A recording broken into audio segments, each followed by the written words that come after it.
he just came around and snuck up on me in the kitchen. And, it startled me, and I reacted, and all he was trying to do is like put his arms around me.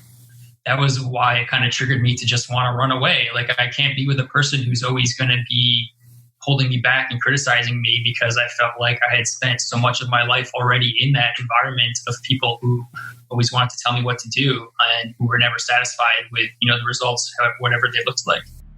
Take a girl and a guy, and they fall madly in love and form a family. Sprinkle in some counseling degrees and a doctorate, a dream of transforming relationships as we know it. And 20 years later, we give you power couple Dr. Ray and Jean Ketkodian. And this is their podcast, Couples Synergy. Welcome back to another episode of Couples Synergy with Dr. Ray and Jean. I'm Dr. Ray. And I'm Jean. And this is our podcast about love, marriage, and relationships. Be sure to check us out online on our Facebook page and Instagram at Couples Synergy, or our website, couplesynergy.com. And be sure to subscribe to our podcast or send us any suggestions on topics you'd like to hear more about. And now on to Couples Synergy, an in-depth look at love, marriage, and relationships, where we bring you our experience helping thousands of couples transform their relationships for nearly 20 years. Every day we get to hear intimate details about a couple's celebrations, disappointments, and everyday challenges. We've often wished these stories were shared because we know we are more similar than different. So we've created not only an avenue where you can hear about people's intimate lives, but an atmosphere where people come over to our home pub, pour a drink, and share their stories. People like today's guests, Orit and Aaron. Thank you so much for being on our podcast and for joining us today. Thank you for having us. We're happy to be here. You guys are coming to us from where? On the East Coast, right? We live in Delaware. So if no one knows where that is, it's a little south of Philly. Okay, great. Our kids are in D.C. Oh, there you go. Yeah, we are in Chicago. Okay. Yeah, so you guys are closer to our kids than we are. So, before we get into your story, why don't you guys tell us a little bit about yourselves? How old are you? What do you do for a living? And how long have you been together? Yeah, I'll start. So I am 31. Took me a minute to remember that. So my name's Orit. I'm a board certified dance movement therapist, and I help women release trauma through their bodies, through movement and through dance. And I help them specifically when they've gone to years and years of different kinds of therapies and they still haven't been able to feel that shift. So what they're currently experiencing is basically sabotaging their healthy relationships. So I help them really leave the past in the past so they can let in their partner's love today. I personally do this work because, well, I have experienced and overcome my own childhood trauma. And so when I met Aaron, which we'll talk more about, I'm sure, I was sabotaging our relationship. And at that point, I was in talk therapy for 3 years. And I knew my trauma. I knew what I needed to do differently, but I just couldn't change the behaviors. And so that's when I turned to dance movement therapy myself as a client. Wonderful. And Aaron, what about you? I am 34, about to be 35 in a week or so. I'm a user experience designer. I design websites and products and applications and graphics and all the digital realm of stuff. Wow. And how long have you guys been together? We've been together for 7 years, and yesterday was our 3-year wedding anniversary. Yeah. Congratulations. Happy anniversary. Remember year 3? Yeah, I remember year 3. Can you guys tell us the story of how you met? Sure. You want me to go ahead? Okay. It was just originally through JDate, an online dating website. Kind of the funny story behind that is that I had been on JDate for a little while, maybe a few months, and wasn't really finding much success with it. And I had tried to cancel the website and cancel the app, and they tricked me with good design or bad design, however you look at it, which is funny because I'm a web designer. It should be hard to trick me. But they rebilled me for like another month, even though I thought it was canceled. So I woke up one morning and had a message there from Orit. And at first I was surprised because I was like, I thought I canceled this app. Yeah, then we started talking and eventually went on a date. And here we are. Where'd you guys go on your first date? I was living in New York City at the time, so I think it was called Pata Negra. It's like a little wine and tapas bar. Wine and tapas You picked it, bar. I'm pretty sure. Yeah, we found out through when we were talking that we actually grew up in towns right next to each other, even though at the time she was living in New York City and I was living sort of near Hoboken on the coast over there. But where we grew up, we're basically neighbors and, had never known each other. Wow. And did you guys grow up in Delaware or what? In the same state, obviously? North Jersey. Okay, great. Wow. Did you guys choose JDate for a specific reason? And were you on other apps prior to that? Yeah, I mean, we both were interested, maybe a little bit pressured from family to, for me, meet a nice Jewish boy. And so I was on a bunch of other sites as well, but JDate was the only one that I actually have paid for. Yeah, same for me. I tried a few others, but I was trying to find a Jewish girl for various reasons. And what was it about each other that you fell in love with? I mean, I feel like it's a bit of a loaded question and probably a bit why I'm here, because it's like the falling in love process was a bit more rocky for me personally because of my trauma, but I would say still slowly and gradually, like just falling more and more in love with. I mean, when I met Aaron, he was an anomaly to me because all the men that I grew up with in my childhood and then went on to date were like, they were emotionally unavailable. They were really unpredictable. They had a bad temper. And I met Aaron, and on our first date, I noticed that there was something different about him. Like just his energy and the way that he looked at me was a lot more gentle and soft. He's still very manly, but there was something different about him. So I was like, okay. So that was the part that, like, I was like, this guy's, there's something about him, but I was also like, ooh, that's scary, because I was so wired for drama and trauma in all my relationships with men. I think for me, I liked that you were really adventurous. And you seemed open to trying all sorts of, different activities and going through JDate, meeting a lot of Jewish girls. I felt there was, a certain type that usually comes along with that. And Orit was kind of an anomaly also to that type that was not like the typical Jewish girl. And I think we connected on also our approach to Judaism and our belief that, it was important to us on a level, but not the main factor in our life. We agreed on that. Yeah, we just had fun from the get-go, I think. And so how did the relationship progress after you guys met? Like I said, it was a little rocky. I mean, we had fun from the beginning and, a lot of great moments. But yeah, for me, it was just, like I had said, I was just so, like, my nervous system was just so used to this fear. And even though there was not nothing, but like, I just kept feeling like, okay, when is the stuff going to hit the fan? Or, when is he going to turn into a monster like everyone else? And so it was really hard for me to enjoy those really good moments. Like, I finally had this man in front of me who could give me this healthy love and who was trying to show me, like, I love you. I care about you. Like, this is me. I'm here. And we had great moments, but our foundation was a bit rocky. Like, there were things that I wanted to do that I was doing that I really wanted to shift. Like, I'll just be really transparent. I was easily jealous, insecure. I had this fear that even though I had never been cheated on, like that, he would find someone better and I would end up alone. And so though we had, we connected and we had this unique connection, it was like, I couldn't let it all in. I couldn't really enjoy it. And there was actually a point in our relationship where I remember this so clearly. We were in my apartment in New York, and I don't remember the words you said because, I like blocked that out a little bit, but you broke up with me.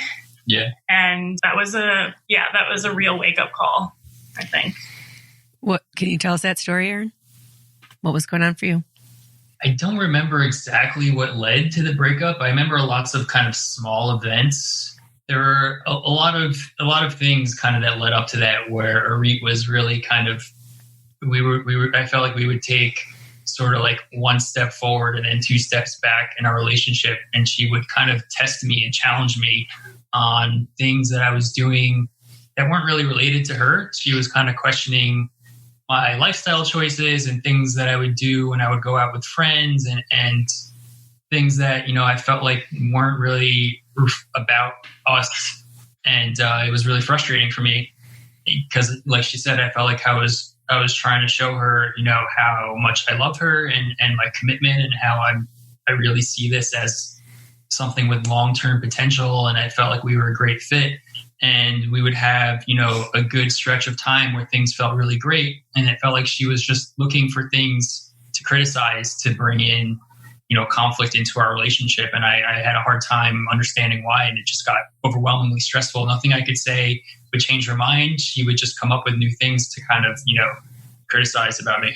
And, all of this like lack of trust and that rockiness you attribute to the past trauma that you had experienced before, Orit. Is that correct? Yeah, because like Aaron was saying, and he could feel that, like the things that I was bringing up, it really, obviously he's not perfect, or he wasn't, and he still isn't, but it really wasn't about him. It was like, you could tell that it was like, wait, what? Like, where is this coming from?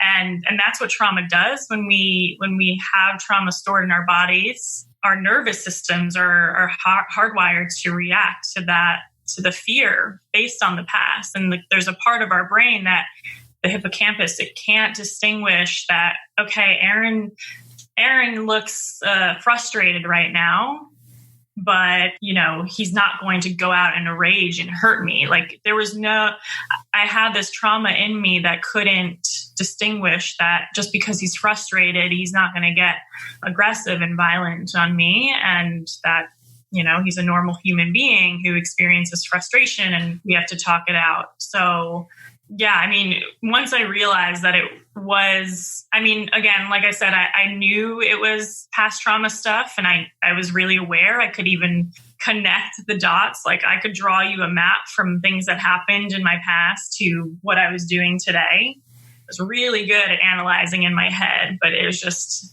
like when it came time to not send an angry text, for example, it's just like I couldn't hold back, or just feeling that real desire to like question you or play detective kind of. And I was like, no, trust. And it's like, no matter how many affirmations I would repeat, it was just like word vomit kind of thing.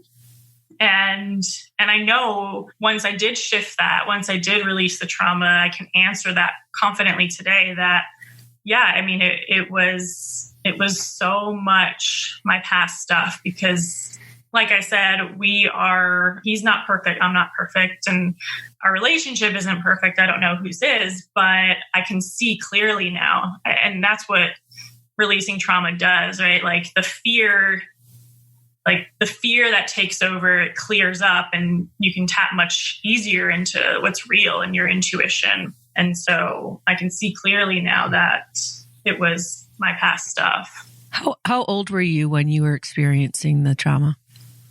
I don't remember what age it started, but it was kind of young age to the time I was about 17 or so till I left my home. Yeah, because that really changes the way our brain develops. And the younger we are, the more it gets embedded more in our bodies. Because we don't have the skills or not even the hardware in our brain yet to process that. Have you read a book called The Body Keeps the Score? Yeah. It's fascinating. I talk about it in my work a lot too. And it's even, like you said, even pre-verbally, like before we have that verbal language or even an extensive verbal language, we experience a good amount of trauma if our parents we grew up with parents who are fighting or violent, and even after we learn words, that's we store most of the trauma in our bodies, and not even in like full memories, but fragments of sensations. And that's what happened when you kind of get grumpy and you have a certain look on your face, and it like that sight, it just, all of a sudden brought me back. Or it could be, like a lot of the clients that my team and I work with, it's like, he just came around and snuck up on me in the kitchen, and, it startled me, and I reacted, and all he was trying to do is like put his arms around me. Yeah, I think, the distinction that you were talking about is really important there between the cognitive work and the emotional and physical work, right? Because you can read every book in the world on the topic and you can understand it intellectually, but you're still going to have that emotional trigger, that physical trigger, and cellular memory that's going on. And your cognitive brain is not going to make sense of that, right? And so what you're talking about here is really important. I think a lot of people out there don't understand that, that the work is all encompassing. Right. And that when we experience trauma, that higher functioning part of our brain that puts words to memories, that makes decisions or has rational thought, that goes offline. And we are purely functioning from our primitive survival brain, which does not remember or does not use words, right? It's all action. It's all fight, flight, freeze, shut down, or some people say fawn. That's why we can't remember most of our trauma in words or access it through words, and why the work, is so often needed through our bodies. Because if the trauma is stored in our bodies, and the language of our bodies is movement, and so we need to move through that trauma. Erin, do you have a counter? When you talk about laws of attraction and like attracting like, so we know that couples are equally as attractive and equally as intelligent, equally as wounded. Yeah, I was just thinking about this actually as you guys were talking. As we going through those bumpy, rocky roads in the beginning of our relationship, it definitely triggered some trauma in me. And I grew up in a very controlling and very strict household. Especially my father was very, domineering personality in my family. They always kind of saw me as a rebel, even though I don't think I was. I just didn't like being told what to do. I wanted to live, my own life. And Orit, when she would challenge me in those early days of our relationship, definitely brought up a lot of those things for me as well, because I just, wanted to live my life in a way that made me happy. And I felt, like I wasn't doing anything personally to her. And I didn't understand why she was, always so critical of these things that didn't seem like they were really directed at her. They were about me. So that was why it kind of triggered me to just want to run away. Like, I can't be with a person who's always going to be holding me back and criticizing me, because I felt like I had spent so much of my life already in that environment of people who always wanted to tell me what to do and who were never satisfied with, the results, whatever they looked like. Were any of those things that you look back on and have changed, or were they things that she was just totally off base? I don't think she was totally off base. She definitely had some valid concerns. But I think she would probably project those concerns way into the future. And a lot of those were kind of imagining worst case scenario of those things that never really came to happen.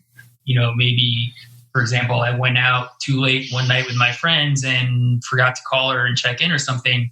She would say, she would take that to the extreme level. You care more about your friends. You don't care about me.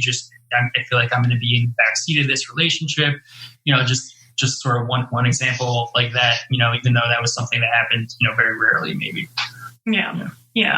And I think like the main thing is I didn't trust you, and you grew up in a household where you didn't feel trusted. Yeah. Right? Like your intentions were always questioned, and I did that a lot as well. Yeah. From an early age, my dad especially he had very high expectations of me and put a lot of, stress and criticism into everything I did, so that, I could be some sort of, uber achievement level as to what he thought, was correct. And, a lot of it was positive, but it was just, it didn't come from a happy place, I would say. It's so amazing how relationships are designed, right? We just end up poking each other's sore spots, and we've got to learn from that, from each other, and learn to heal it too. So how did you guys go from that rocky period to finding a way of working through this together? Like that night that you broke up with me, that was a pivotal moment for me. And it was a wake-up call, because I think I'd spent a good amount of time saying, like we were talking about, right? You can know all the things in your mind. You can say, these are all the ways that I'm going to change, I'm going to improve. But when I didn't follow through, it was hard for me to believe. It was hard for him to believe. And that night was a breaking point where I was like, I actually got to start following through, because I'm going to, I thought I was going to lose him forever. And even though my trauma was getting in the way, I did have a deeper sense that this is my man forever, kind of thing. And I knew I needed to fix it. And even if he wasn't, I was like, I'm just going to be alone, because I can't keep around emotionally unavailable men. I can't keep around emotionally available men. And so that's when I started going to dance movement therapy as a client, and all the stuff that I knew in my mind, it started to integrate into my body, where, through movement.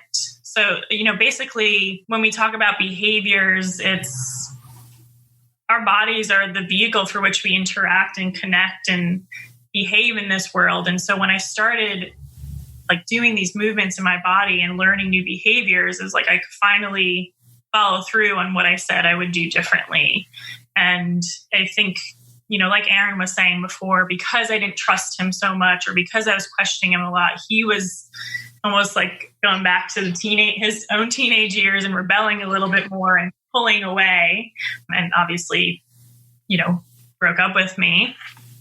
But as the more I saw that I shifted my patterns and changed, the more we could start meeting without me having my guard up so much, and then without him having his guard up so much. And we started communicating better. I started trusting him more. It was like the thoughts and the anxiety around what if, and I'm going to be abandoned, I'm going to be betrayed and hurt, that started lightening up as well. And so I wasn't projecting so much of that anymore on our relationship. How far into the relationship were you when you guys broke up? A little less than a year. Yeah, like 8 months. Yeah, around 8 months or so. And were you committed to being done at that point, Aaron? I don't think so. I mean, we broke up for a day, I think, right? Not very long, a couple of hours. We broke up for a little bit, and then things were still rocky. Where I was like, are we really gonna get back together? Yeah. I didn't want to break up, but I felt like I had no other choice. Like it wasn't working. We were in this cycle of things would be good for a little while, and then she would find something to, kind of spin her wheels on. And we would have these long emails and text messages that went back and forth. And I would just, I would feel like we left ourselves in a good place, and we understand, and we can move forward. And then I would wake up in the morning to like another 10-page email of, the new worries that were popping up. Got exhausted of it. And I felt like I had no choice, even though I wanted to try to make it work. So after that breakup, that's when, Orit, you were dedicated to really putting things in action. Was the work just done by yourself, or did you guys do some work together? No, it was just, I just did the work myself. Yeah. I mean, you've done. Yeah. I mean, I think you definitely, you had concerns that were valid to a degree, and me being more aware of those things were useful. I think like Orit's saying, she did most of the work on herself. Yeah. Not on myself. I had support with herself. Yeah. Solo. I did the work solo. And I think an important part of that too is that because I brought this trauma into our relationship, and because it was still unresolved within me, I was also trying to work it out through our relationship. And there were a lot of times where I expected him to, I wanted you to reassure me and subconsciously, if not consciously, heal my trauma for me. And Aaron is another example of how healthy he was compared to past relationships. Is he's like, kind of put that boundary of like, I don't think you ever said this, directly, but it was like, I can't heal for you, or I can't heal you because one, you're not a therapist. Mm-hmm. And even if you were, that's not your role in our relationship. And so like this subconsciously trying to heal my trauma through us, I think also like, I remember that put a lot of burden on you as well.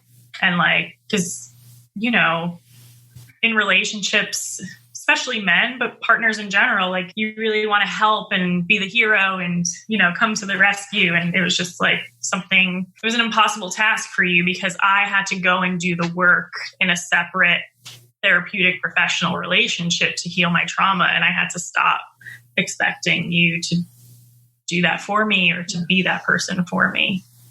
When did you know that the other person was going to be your person? I think from our very first date, honestly, I felt like Orit could be the person for me. I right away felt like we had a connection on several levels: physical, intellectual, and cultural, and our ideals, and just sort of, as we talked about, our goals for life and things we enjoy doing. Just everything seemed like it clicked on so many ways that I felt like, this could be the one for me. And I think I was also at that point in my life where I really wanted to find the one also. I had been through, probably a string of just casual relationships and realized that I was tired of wasting my time on relationships that I didn't see long-term potential. So all those things coming together when I met Orit, I felt like from the very, very beginning that she could be the one. And I didn't want to pursue the relationship if I didn't feel like she might be that person for me. Yeah. Just hearing you say that today, even though I know that's your answer, is like, I wish I could have believed you and felt that right from the start. Like, yeah. Although I believe 4 months in, you told me, it was like 4 months that you told me that you loved me for the first time. And that was super special. But yeah, like, for me, I had those little moments, and a lot of times the fear and the trauma and like that like hypersensitivity or the hypervigilance to danger signs took that away as well. And I would say I finally got more settled in that. I'm like trying to count the years, but probably like really settled in that about 2 years in, where I got a lot clearer. So why did you guys stick with it? I think I recognized that our conflicts were coming from baggage and trauma that didn't feel like it was related to me. And she was working, so hard on herself. And I knew with her background that she was really mindful of kind of where these issues were coming from. And I felt like we were making improvement in that area. There were, like I said, sometimes there'd be steps forward and then steps back. But, I saw a future for us where she could kind of get over her trust issues and her, doubt issues about me. So I felt like it was worth it. I just felt like we had a special connection from the beginning. And, as long as we could get past those trust issues, we would be together forever.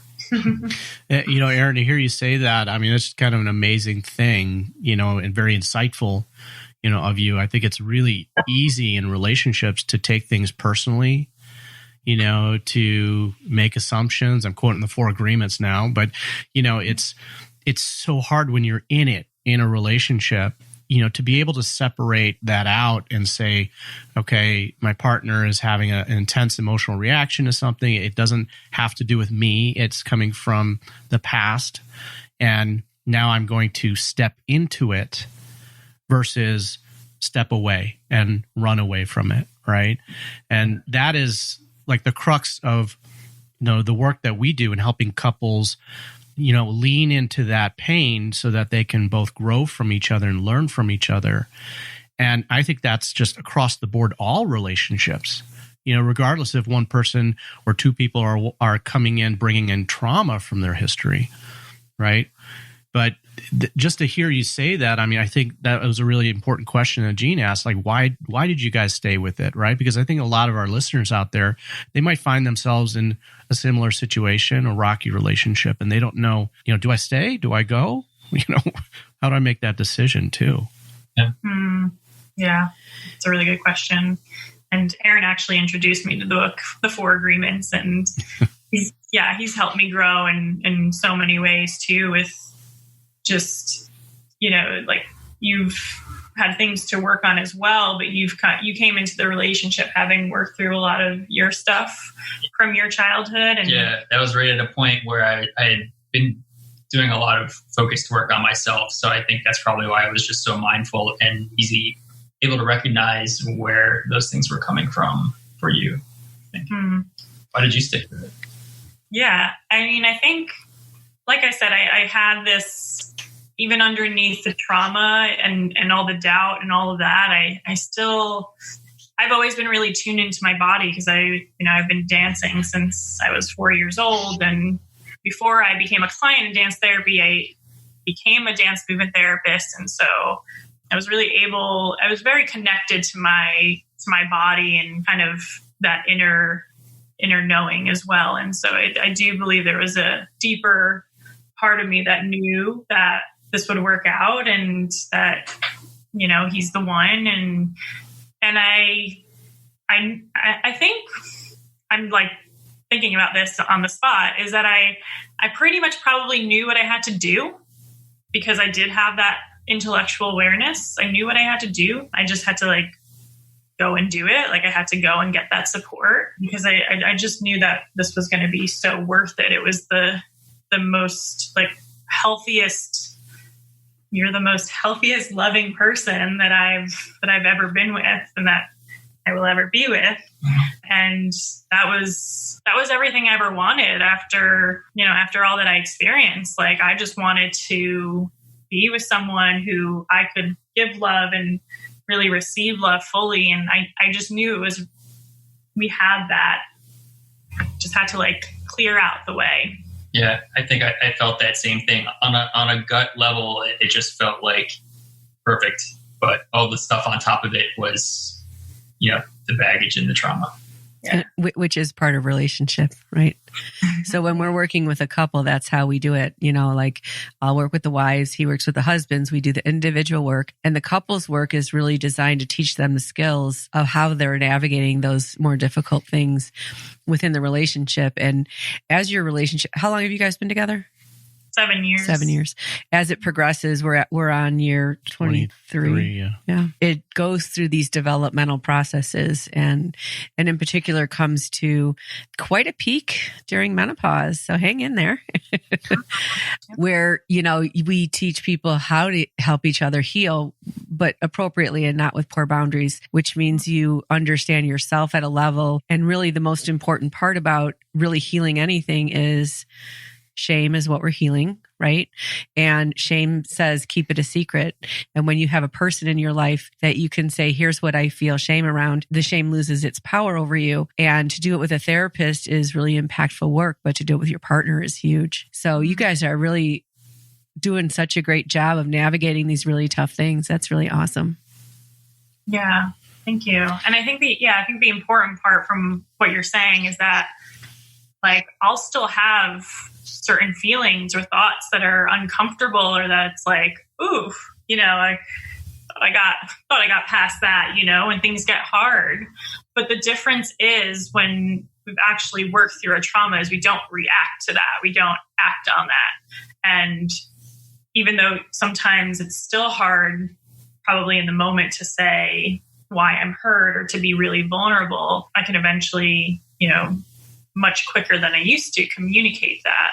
I think that's a certain way you've improved as well, is communicating faster instead of this, uncontrollable fear reaction. And that's the difference too of doing the work through our body is our nervous system stops hijacking our physical body so that we can respond and be in charge of the way we want to respond differently. Can you guys each speak to this? When you're talking about your body, can you talk specifically about what are the things that is happening in your body that you're feeling? And Erin, what do you see on the outside that you know that she's experiencing something? Because I think a lot of people, that trauma is a big word that we use. And some people think that means, you have to go through, a physical thing or some really life-threatening thing. But trauma can be something small that happens repeatedly over time that it's hard to kind of put together. And so if they could identify what's going on physiologically, I think that would be a really important thing. Yeah. Thank you for saying that too, because it could be just like you grew up with a lot of siblings and you didn't, you felt this kind of moderate neglect, or you got, your home life was okay, but you got bullied in school on a day-to-day basis. So I'm really happy you said that too, because on a scientific level, trauma is a dysfunction of the nervous system. And that doesn't have to mean that I got into this huge car accident or that I experienced sexual abuse and stuff like that. So especially in our early days, and some days I think I can still do this when we get into bigger disagreements. It just lasted a lot longer. In the past was just like feeling, it's so hard. It's almost hard to describe. And I also want to say that it's going to show up differently for everyone, because we all store trauma differently in our bodies and we all express that through our bodies differently.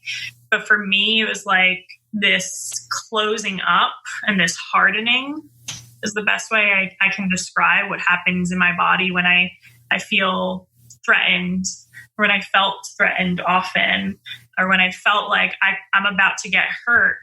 Yeah. And I can see that physically on you too. Like I can see just tightening of your face, kind of nose flaring, like your lips. I could see it in your lips when you're like upset or not, in your eyes, just like microfacial features. It's just kind of like a tightening of everything. Yeah. And it depends on which way I'm reacting, right? Because like I could be reacting in a fight response, and that's like, right, like the kind of feeling this heat going through me and this like my chest constricting.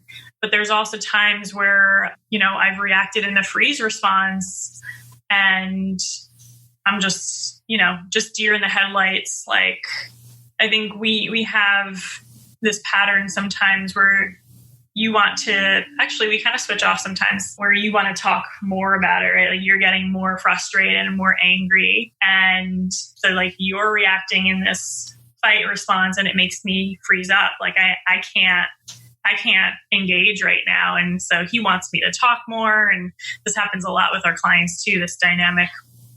And I'm just like, frozen and tense. And that's a little bit more blank and disconnected from my body today after doing the work and recognizing that, like, I can feel it. I can still stay in my body and be in command of how I respond. But like back then it was like, again, just almost leaving the room, even though I'm still there. What is your observation about the way your brain functions during each of those different things, either that fighting or the freezing? So, we all have a hierarchy of the way that we respond, like the way that we have our survival responses. So the brain it's really like the brain and the nervous system will, not that it's a conscious thing, this just kind of happens, right? Like real quick. The nervous system will perceive threat or danger in the environment, or in this case, the relationship.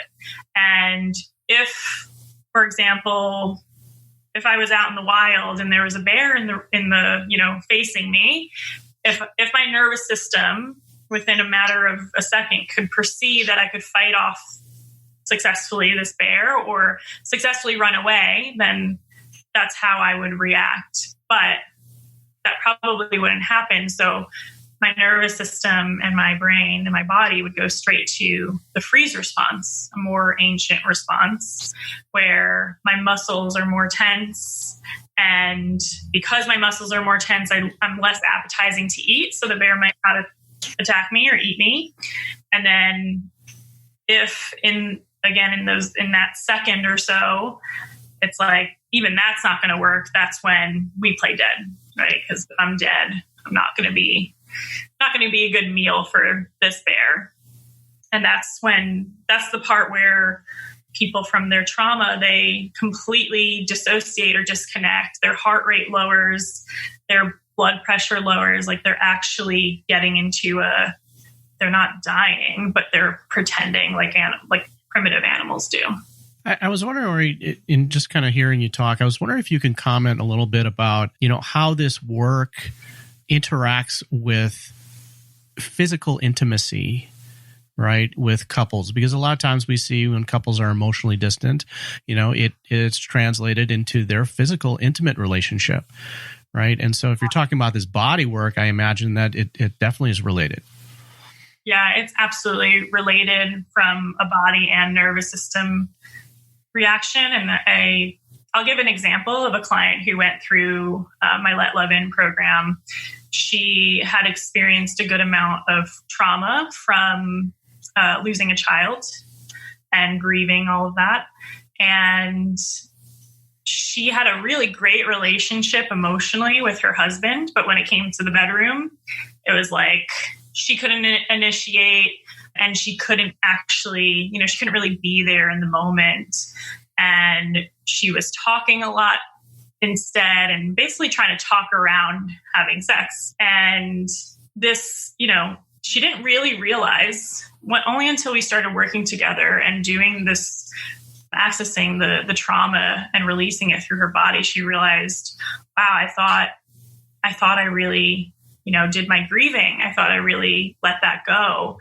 And there was this one, like the first moment that she realized is that we were moving together in session and we came to the floor, something we hadn't done before because it was an early session. And as soon as we sat on the floor together through Zoom, she just started crying. It was like something for her being on the floor put her in this really like vulnerable position and reminded her body of this loss. And that was the realization that, oh, wow, like when I slow down, when I bring my body to a more vulnerable space, I'm actually in touch with it. Because what happened in the bedroom is she would talk, and it was time to slow down and get more intimate with her husband. And she was just avoiding that because, as we can see from that one session, she would get more in touch with her body and the unresolved trauma. So it's like, it's usually a matter of what often happens with our clients is they've spent so much time disconnecting from their bodies because the trauma is stored in there. And, the body and the nervous system say it's not safe to connect. It's not safe to feel, because if I do, it's going to like rip up all these old wounds. And so when we're physically and sexually intimate with our partners, in order to really enjoy it, we have to be in our bodies.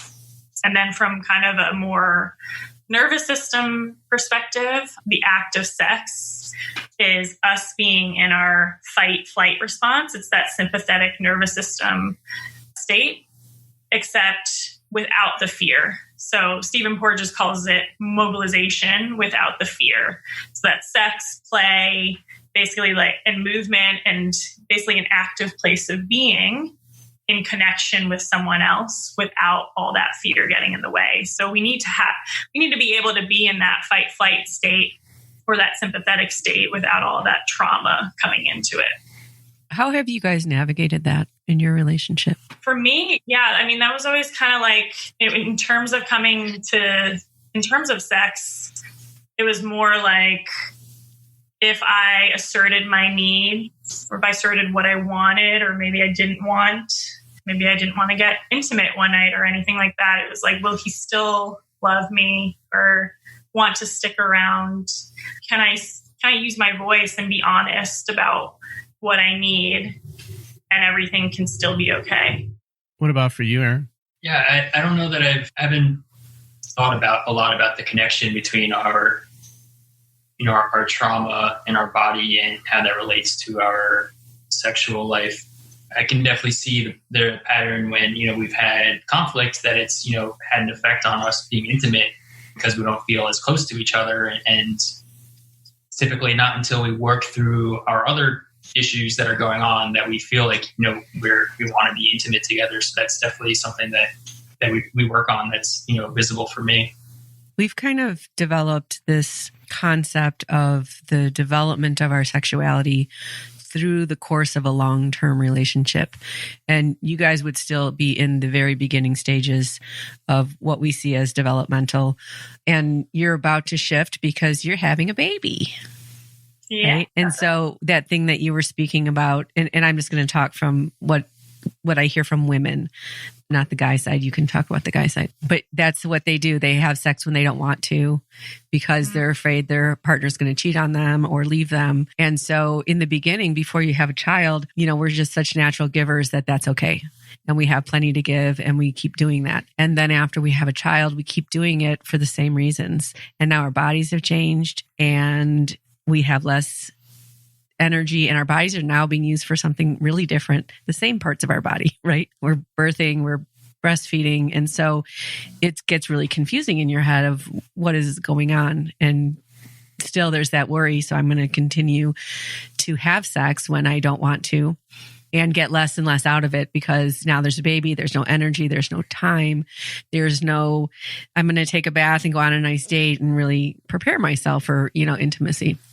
Then I think women get to a point where they get so depleted that they push back and they finally go, if you've got to go cheat, if you've got to go, whatever you have to do, you go do that because I can't, I'm dying in here. Right. And then I think that sexual relationship goes to a very different level that includes more emotion and more self-reflection. After that, and many years, again, this is a really, really long process. It becomes really spiritual. And I'm talking about 25 years in, we're 24 years of dating. Mm-hmm. And we've probably hit that space in the last 4 years because we're empty nesters and we have the time and the energy to work on it. And so, I think that's an important thing for couples that are struggling out there. Intimacy is a tough thing. And it is our most vulnerable thing. And it's really difficult to even navigate the words of all the stuff that we're thinking and feeling. And we start out as two individual people having our own sex life to, hopefully merging and having one, I don't know if you want to speak to the guy part. Just briefly, for guys, there is also a transformation that happens in a committed relationship as well, where sex starts out as being external, like it's out here versus, it's visual, it's all of this, and then it becomes internal, right? Especially if you're working at this, with a partner, it becomes this connecting within as far as what you feel and your emotions and your connection to a primary partner. And then it becomes spiritual as well. But I think that there is this push and pull that happens throughout the course of a relationship. And that's kind of why we talk about leaning into it, which is important for couples so that they can get to that place of transforming their relationship, mentally, emotionally, physically, and spiritually. And I just want to add that the trauma on top of that, it just complicates it even more. Because now, especially if someone has a trauma that's associated with, a sexual act or something, it now is so confusing, not just intellectually or cognitively, but it's confusing in all realms, right, of that connection.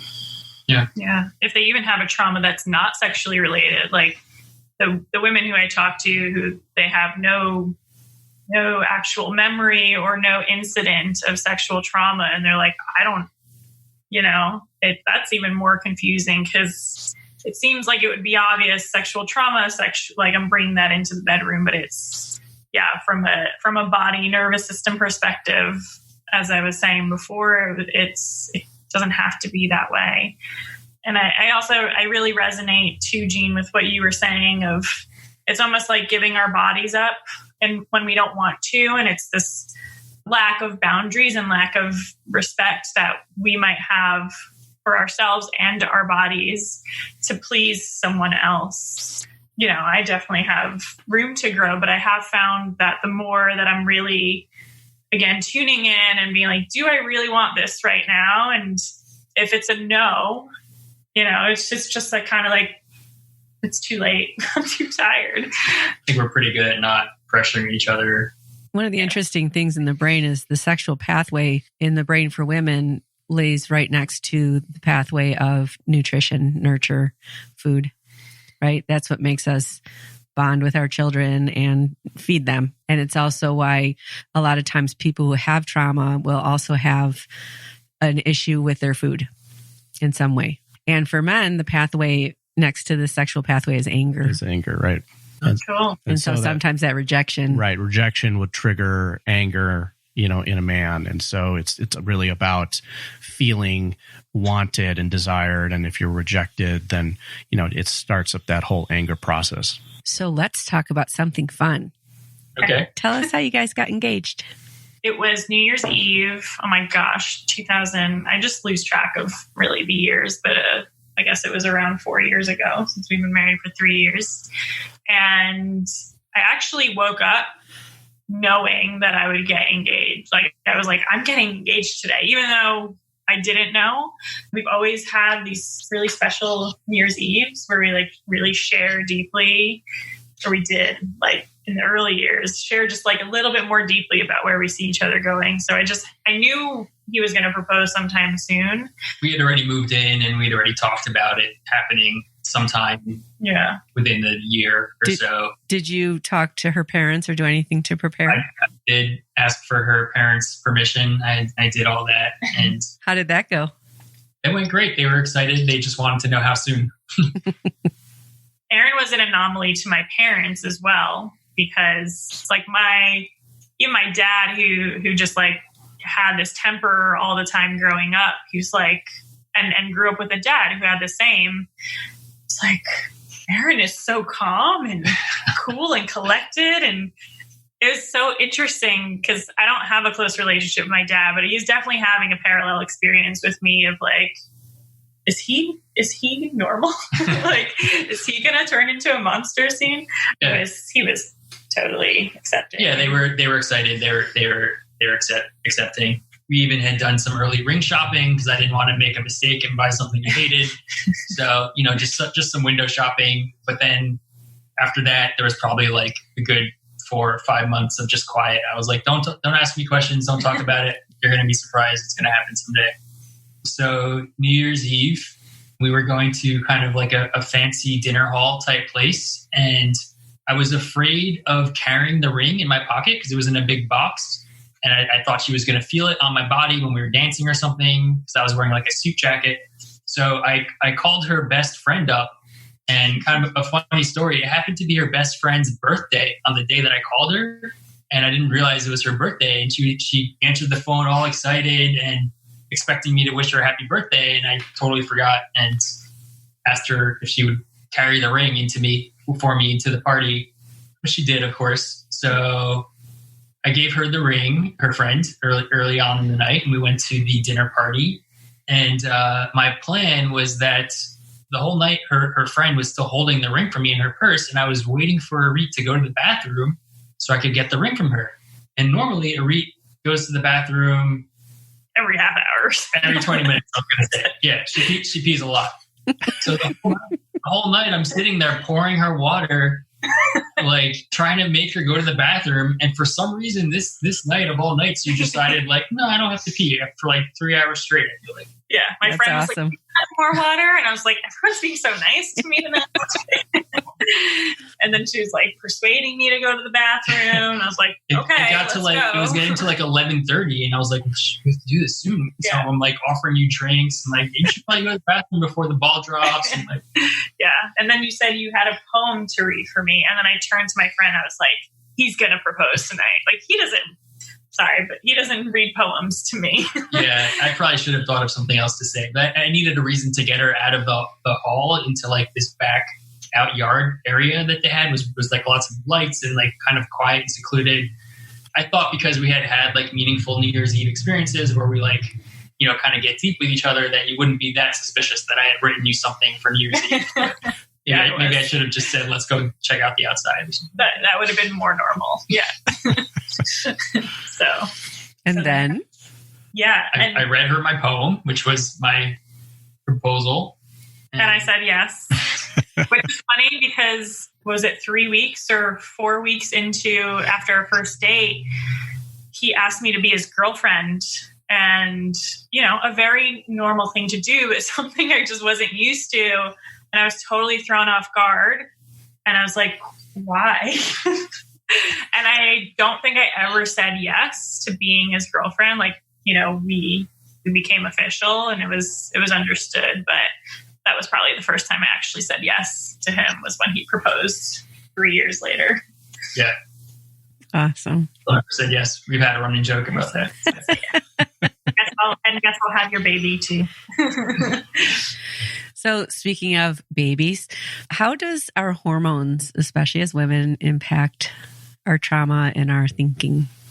That's a good question. And, it's not like my super area of expertise to think of or to focus on hormones, but it's, in my personal experience, hormones just intensify, right? Like I'm regarding like feminine menstrual cycle and definitely pregnancy. This is my first pregnancy. It really intensifies all those feelings that, like, if I'm having a certain fear, or if I'm worried about something in our relationship, with like kind of the monthly menstrual cycle, that wasn't really a thing for me anymore, but definitely experienced in my first trimester. I would say in general, just a whole, like, I had that whole like nesting experience where I'm like, everything has to be right. The foundation has to be right. And I did that with my business. And there's some of that fear came back a little bit of like, what if something happens to you? Or what if you leave me? And like I had said, it's totally like, it's fine. We can have those thoughts, but it definitely kind of intensified those emotions again. What I noticed is like your thinking gets a little bit, the fight or flight thinking is a different invasive thought than the wisdom mind, and to learn to discern between those two. And a little secret for guys out there, if you're with someone who is having an intense emotional reaction to something that doesn't look like it should warrant that, take your hand and put it right on their chest and just kind of ground them. They don't want the words. They need the touch. And don't be afraid of it and don't run away. Just let those emotions run and they'll find a balance. Yeah, something I told Aaron early on is like, sometimes I just cry and I need sometimes I just need a good cry, and it's not necessarily a reason. And this was more years ago where I did have a bit of an addiction to having a good cry, and it doesn't happen as much anymore. But I was like, if that happens, you don't have to fix anything. We don't have to talk about it. I just want you to hug me and let me lean on you. Yeah, I'm definitely a person who tries to fix it and like wants to.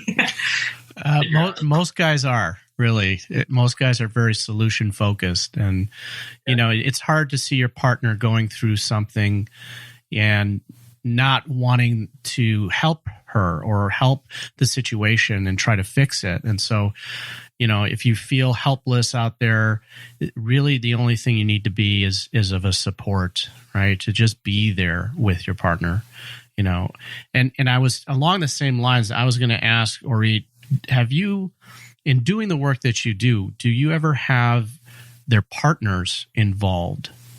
And do you see that as more of a help? So I personally don't work with the partners. I only work with the women, or sometimes we do work with men as well, but only with one of the partners of the relationship. And that's just, my choice to not do the couples work together.